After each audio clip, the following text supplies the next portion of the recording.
apakah benar ajaran baginda Rasul itu sebenarnya ajaran memberantas kesyirikan itu.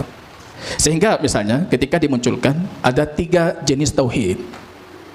Kenal dengan tauhid rububiyah, uluhiyah atau ilahiyah, asma wa sifat. Dari kubu sebelah ada yang mengatakan itu kan trinitas. Apa beda kalian dengan Nasrani itu? Ada trinitas, ada 3 itu, Allah jadi 3.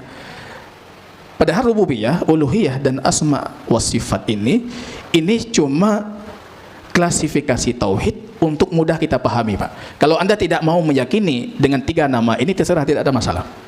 Karena ulama salaf pun tidak semuanya membagi tauhid 3. Ada yang membagi 2. Ibnu Qayyim Al-Jauziyah, muridnya Ibnu Taimiyah, beliau membagi 2. Ada tauhid ilmi, ada tauhid amal. Ada tauhid al-ilmi, ada tauhid at-talab. Tauhid ilmi yang sifatnya mentauhidkan Allah dari sisi keilmuan.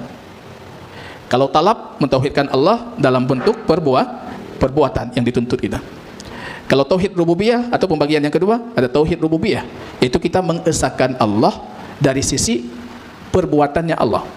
Uluhiyah, mengesahkan Allah dalam perbuatan kita. Asma dan sifat, mengesahkan Allah dalam nama dan sifat-sifatnya.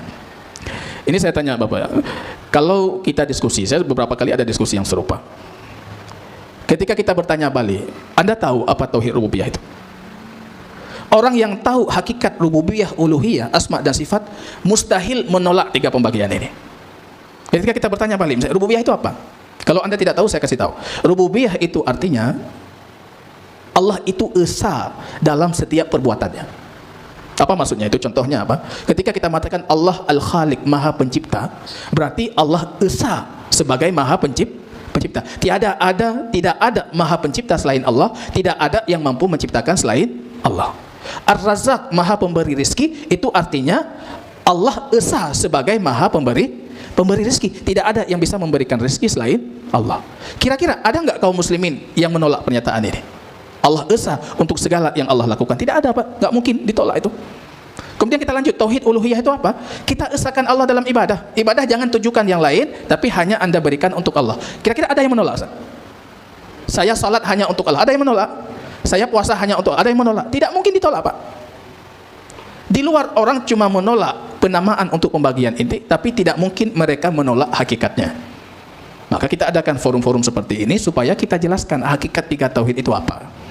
Kalau tadi ditanyakan, kenapa jadi ciri khas karakteristik kita itu dakwahnya tauhid uluhiyah?